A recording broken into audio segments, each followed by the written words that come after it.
Hey guys, what is up? It's Dusty here, and welcome back to another crypto video. And guys, to be completely honest with you, I don't think I'm gonna have a good night rest tonight. I mean, the XRP price is really going on a roller coaster ride, so to speak, and I'm not exactly sure what to think of it and what to expect in the near future. I'm just anxiously waiting to see whether or not it would eventually close below $1 or just keep above it. I mean, literally speaking, from a daily perspective, it's as bullish as it could be, but I'm really wondering just how it's going to look over the next couple of hours. I can't do anything else but just wonder what it's going to be, and I guess at one point or another I'm going to have to call it quits. But have you guys been just stalking XRP too, or am I the only one? Let me know in the comment section down below. Let's give you guys a good update. A lot of stuff to talk about here. A lot of crazy stuff happened in the market while I was busy streaming. So, first of all, John Deaton, the attorney behind the really infamous nowadays XRP holders' motion to intervene. According to the SEC Gov's opposition to XRP holders' motion to intervene on, quote, the XRP traded even in the secondary market is the embodiment. Okay, I was checking, there was a mosquito, but we're good. Of those facts, circumstances, promises, and expectations, and today represents that investment contract, end quote.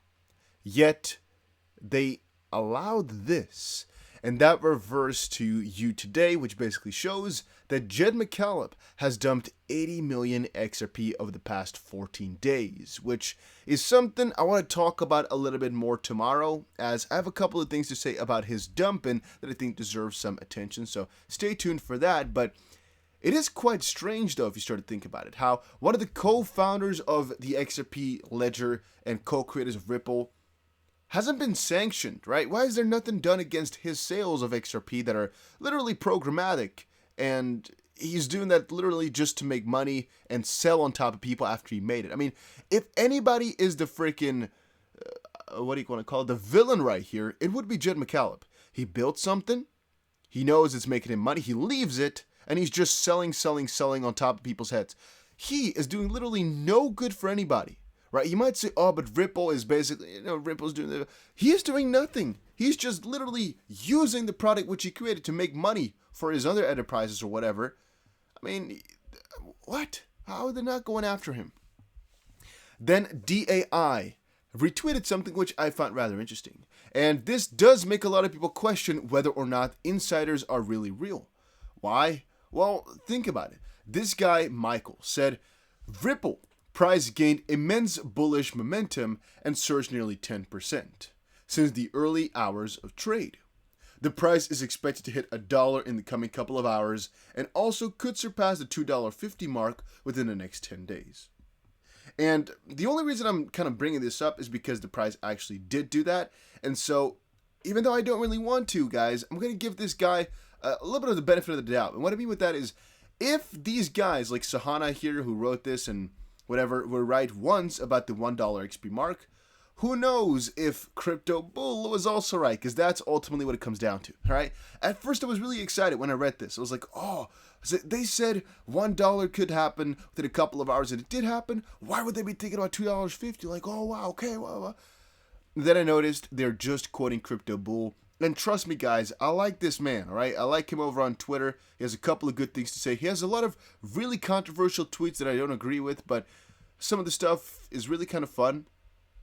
He makes these types of tweets for no reason at all. Right? This is just purely taken out of thin air, and so if it really happens, that's peculiar. I'm gonna have to I'm gonna have to reconsider a lot of life choices. Let's put it like that. But yeah, I was pretty hyped up. Hype let me down. So no insider right here. I guess it's still kind of interesting how he said, or he actually quoted the article who said XRP would get $1 in a couple of hours, and it did. I mean, from a certain perspective, though, you might say, oh, but you could have expected it to hit. No, because I was streaming the entire day, and even I didn't expect XP to actually hit $1. I mean, I had hopes, but 14 hours ago, when this was posted, I think, right? This is posted 11 a.m., August 11th, so Yeah, about 14-ish hours ago. Let's say about 12 p.m. Right now it's about, okay, so yeah, let's say about 14, 16 hours ago, whatever. He couldn't have known, since I was streaming about, let's say, 10 hours ago, maybe 12 hours ago, and I didn't know for anything. So yeah, no, I don't. It's pretty interesting. Let's put it like that. Then moving on, Senator Cynthia Loomis put, agree with Gary Gensler that we need regulatory certainty for digital asset traders and lenders, but the devil is in the details. Congress will weigh in, and both the SEC and CFTC have important roles to play. Critical that the CFTC and SEC engage to provide digital asset industry with more no-action relief and interpretive guidance on the front end. And a no-action relief is basically a, let's say for example, right, that Coinbase now has talked with the SEC saying, hey, we basically think XP is not a security and we want to keep trading it until the official verdict is out. The SEC can then, for example, issue a no-action letter, which basically means if you're wrong, we're not going to sue you for it, so you can do and go ahead. And the interpretive guidance just basically means they have to put up some letters and rules and whatever so that people can understand exactly what is and what isn't allowed, as right now it's just extremely unclear. New laws cannot put the thumb on the scales for a specific digital asset or against the industry as a whole, and must enable responsible innovation. We'll work with my colleagues to create a balanced framework that gets this right. We need cross-party agreement on the future of finance, not narrow partisanship. Stay tuned in the coming weeks for the first steps. That is a really big deal for her to say that, though. Next couple of weeks, going to be some big steps. Guys, crypto and this entire realm is coming to a freaking close, man. It's getting hot in here. It's getting tight in here, and I like it. Yeah, it's getting pretty juicy, tight, and good. Oh, I just dug myself into a really deep hole. Oh, I did it further again. All right, let's stop that. AMC will accept Bitcoin as payment, report says. Yeah, do I care? Absolutely not. Is this pretty cool, though? Yeah, I guess so. Because, well, it's really dumb. It's just for the memes, right? I mean, AMC, Bitcoin, it's not really the best way to use your Bitcoin, I would say. I mean, first of all, why would you spend Bitcoin to watch something like that? I mean, even though it's the purpose of Bitcoin to be used as a payment thing, I mean, it's kind of stupid. Then again, I guess it's for the memes, right? And for the fact that it's more use case and whatnot in that regard. I mean, come on, whatever. Let's see here as well. John Dean just posted, I just see this right now. Remember when I suggested relevant questions to ask Hinman at his deposition included questions about how many drafts were made of Bitcoin and Ether speech, and who helped and or reviewed the speech? We now know that there are 63 emails attaching drafts of Hinman's speech.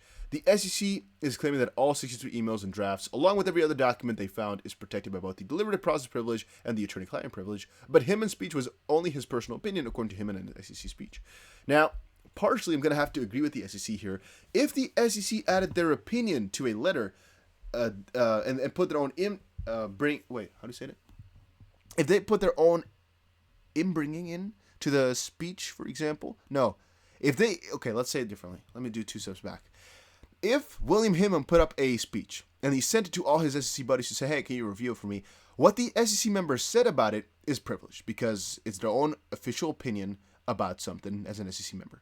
Yet the speech itself is not protected from any of that. I mean, yeah, that's what I try to say.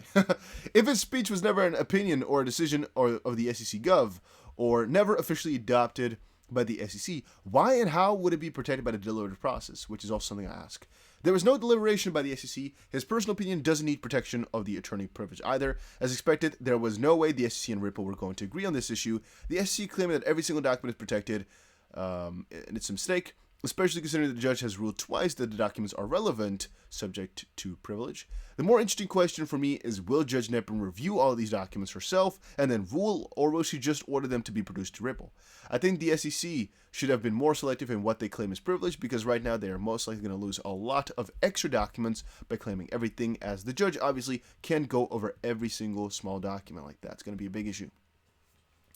Then Cardano reveals that smart contracts launch date will be revealed Friday. This is kind of a just in center, where it's like an announcement of an announcement, but I mean the price pumped. So Cardano founder Charles Hoskinson says the launch date for smart contracts on the network will be revealed on Friday. ADA has gained more than 20% in the past few days, and developer activity on Cardano network has increased as we're getting closer and closer to our beloved final date for ADA. Then Valkyrie becomes the latest firm to file for a Bitcoin futures ETF after Gensler comments. Just wanted to quickly make that clear. Then there was the biggest DeFi hack ever, $600 million worth, really big deal, really kind of crazy. I'm going to cover this tomorrow on my 5-Minute Crypto channel. I'm just waiting for more info to come in, as even Box Mining, a really popular crypto YouTuber and just guy, has been defrauded out of his money, basically.